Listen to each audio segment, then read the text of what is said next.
Hello everybody, how are you doing today? Hope you're having a fantastic day. It's Dizzy1 here, bringing you another episode of NBA 2K18 Legends and Creative Players My League. Today, LeBron James is in the building, rocking the number 6 jersey once again, but this time for the Indiana Pacers, one of his all-time rivals.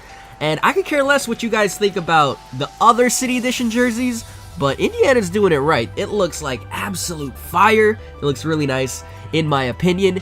But then, of course, other teams are doing it pretty well as well. You got the Utah Jazz, you got the Miami Heat, the Chicago Bulls, the Boston Celtics. I know it's gray, but they have that nice design on it that matches the flooring in the Boston Garden or the TD Garden.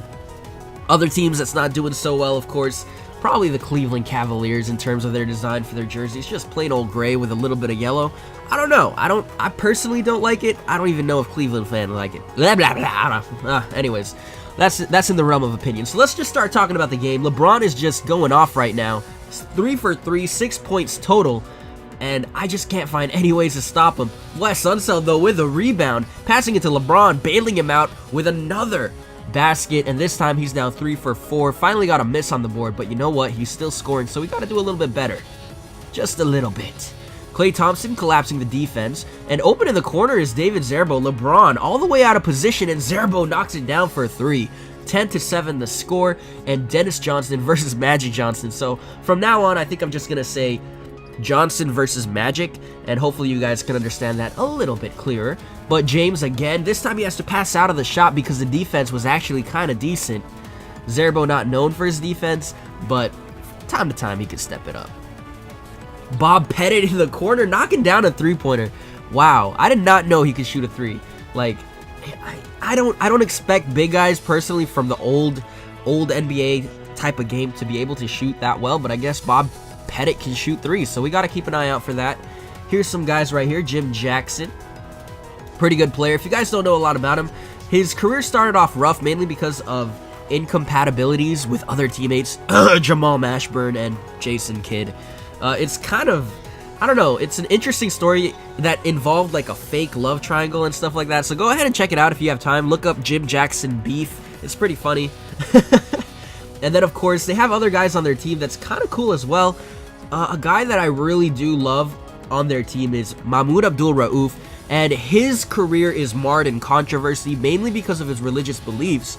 And teams and owners weren't willing to give him contracts because he was basically Muslim and of the Islamic faith. So back then, I don't know what was going on, but teams were really just afraid of giving him a contract, not because of his basketball skills, which is a shame, but because of something that's off the court. I could understand if it's crime related or if it's something that's very, very bad, but just because of a difference of opinion in what they believe, I don't really see it there. And they were really just worried that that fans weren't going to buy tickets because he was, I guess, if you look at the movement in the NFL today with Colin Kaepernick and kneeling for the anthem, Mahmoud Abdul-Rauf was the first player in modern sports, I do believe, that didn't stand for the national anthem. And that got people riled up, as it does today as well. So they decided not to really just give him contracts in the NBA, and he eventually ended up playing in Turkey, which is a shame because honestly, in my opinion, he's one of the best shooters to ever play the game. I've seen so many, like, I decided to research his career because nobody talks about this guy, and he's just so good. I don't get it. He's not great defensively, but in terms of shooting, this guy is just off the charts. He's like Stephen Curry before Stephen Curry was Stephen Curry. He was that good at shooting. Maybe not that good, but there was a practice where there were camera guys, and he was talking to the cameramen and telling them, if you want to be in the NBA and you're short, you got to know how to shoot. And he was basically saying, like, you have to be able to shoot in different ways. He'd go up to them, and he'd say, like, you got to make 10 shots in a row, just nothing but net. And he'd go from different spots on the court, and he'd shoot it. And he'd make nothing but net, 10 in a row, no misses. Then he'd go back to the cameraman and say, now you got to do back of the rim shots. And basically what he ended up doing was, like, he'd go in different spots of the court again, and then he'd hit the back of the rim and the ball would go straight down. And he'd be like, 10 in a row, go back to the camera, and then he'd be like, all right, now that you did that, now you got to do off the front of the rim, hit the backboard, and have it go down into the basket. And he'd do that 10 in a row. This guy could flat out shoot. And I'm not talking about stationary shots, having a guy give him the ball. No, no, no, no, no, no, no. This guy was getting the ball, going back different spots on the court, and making it time after time. This guy was a flat out shooter. And it's just a shame that nobody really knows about him. His name has been kind of like blotted out of the NBA because of the controversy that was marred around it. And I don't want to get into too much details, but if you want to know his story, go ahead and look him up because it's an interesting story, and it's a very controversial topic. If you guys like controversy, go ahead and check that out. So I'm giving you Jim Jackson and his beef with Jason Kidd and Jamal Mashburn, and also this guy right here. He's pretty cool, pretty interesting. It's a sad story, but it's also a story that I think people need to know. Let me know what you guys think if you guys do decide to check it out. Also, his career was cut short partially because of Tourette's. It's a nerve disease or degenerative nerve disease, I do believe. I'm not too sure what it is. I do know the basics of it, where basically you lose control of your muscles involuntarily for a moment or so on, and it gets worse as time goes on. And I think that also partially kind of helped to cut his career short, because when you're a professional athlete, you're paid to have full control of your body at all times.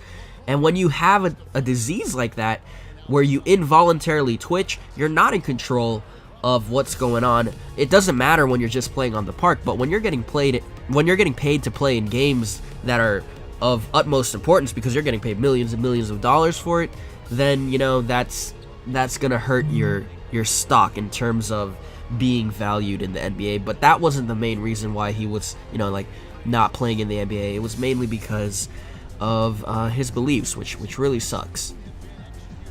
So yeah, anyways, that's the story about Mahmoud Abdul-Rauf. I forgot his name before he changed it, but go look him up. You'll find tons of stories about it, and you can even find him talking about it. He's very sad when he talks about it, but then he's also very I would say that he speaks very well about the topic, and he's very prepared about what he talks about and very composed. He's not one of those people that just says points and then yells about it and just keeps on going. He actually has a good train of thought about how he speaks, and I definitely recommend watching interviews about his career and about his way of life as well, because first of all, it will help I don't want to say lower, but it'll help against xenophobic thoughts, because a lot of people, I don't know about people outside of California, a lot of people in California, we're pretty much very liberal in terms of having other people around, but I don't know about the rest of the U.S. The rest of the U.S. is, I don't know, it's different, but I don't want to generalize as much as I already have. So go ahead and check him out. He's pretty interesting. I've been saying that a lot, but let's get back into the game. 69-59 with 2 minutes remaining, and we just gotta go insane right now. This game actually ends up going into overtime, guys. It's really interesting. Why can't I talk? Why can I not talk right now? Alright, anyways. One thing that I do want to say to you guys, it's hard for me to talk right now, and it's struggle. It is a struggle. Oh my goodness, I can't even form sentences. But it's a struggle right now. My nose is causing difficulties for me speaking, and I hate it. I want to be more alive in these commentaries, but it's to the point where it hurts when I try to be a little bit more lively. So please do bear with me. I'll be away for a little bit after this game, just to rest and just to get this nose thing fixed, because honestly it's just so bad right now to the point where I honestly just can't record, because whenever I talk, it hurts and it's annoying and it's horrible. I never thought that this could get this bad in terms of hurting what I want to do for YouTube and stuff like that, but it's getting to that point where I just have to say I'm gonna rest. And if you can't tell, I'm speaking really nasally, but I will have surgery soon, hopefully. It's still up in the air when that date will be, but my consultation for the doctor is coming up this Monday. So I don't know. After the surgery, I might be away for a while because I do need to rest because I will have had surgery, but I don't know how long it will be. So this might be the last video. If I'm feeling good, I might upload another one, but don't expect a lot of videos right now, mainly because of what's going on with my nose and my health, basically. I never thought like a nose problem could cause difficulty speaking, and I've realized that your health is very fragile, and you never know when things can go well or poorly for you. So make sure to always just be grateful for the health you have. If it's not in good health, be thankful that it's not worse, because yeah, you never know. You never know. I never thought that this would end up having to get surgery to get removed or anything like that.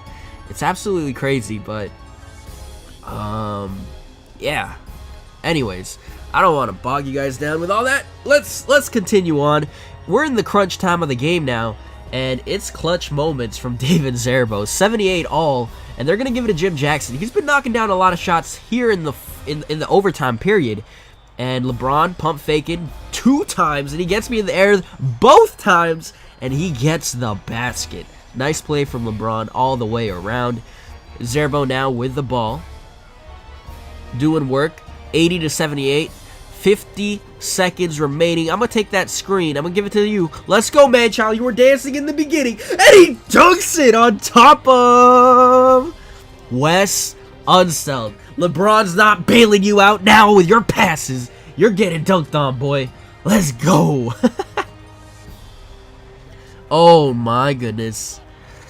How did we just let that easy pass get through? 29 points for LeBron James, 6 rebounds, 2 steals. All stats are going to be double, guys. He is going to have an insane game. Zerbo, I'm going to go the other way. I'm going to hook shot on you. Let's go. Oh, my goodness. Manchild, though, with a rebound and another dunk. They can't contain him. He's all the way just down inside the paint, getting rebound after basket after basket. Johnson giving it to Jackson, and he's not going to bail him out this time. They're giving it to LeBron. He's their star. He's their go-to, and he's trying to do stuff, but no, sir. The defense is real. Thompson guarding Jackson. Here we go. Oh, they're going to give it to Pettit. Pettit missed it. Manchild with another board. 9 seconds remaining. No timeouts needed. I'm going to take LeBron off the dribble. If not, we go to double OT. I'm going to pull up. Bounce around the rim, and it goes in. Zerbo. Nice basket. Oh, my goodness. That extra time bouncing around the rim really did help out, though. Because, man, that took some seconds off the clock, and they just got to shoot up. No threes, please. I don't know who that was, if it's Sam Jones, Eddie Jones, but they missed it, and it doesn't matter. LeBron not having it at all, and Zerbo bumping into LeBron after the game. A little bit childish, but he's a rookie. Let's go ahead and do it. Come on now. This game was pretty interesting. Again, guys, if you have the time, go ahead and check out Jim Jackson, his beef, and also, if you also have time, check out Mahmoud Abdul-Rauf and his story, as well as, yeah, I might not be able to record for a while just because my nose is a little bit iffy right now, and it's affecting my speech and my breathing. And anyways, thanks for watching. Hope you guys enjoyed. Adios.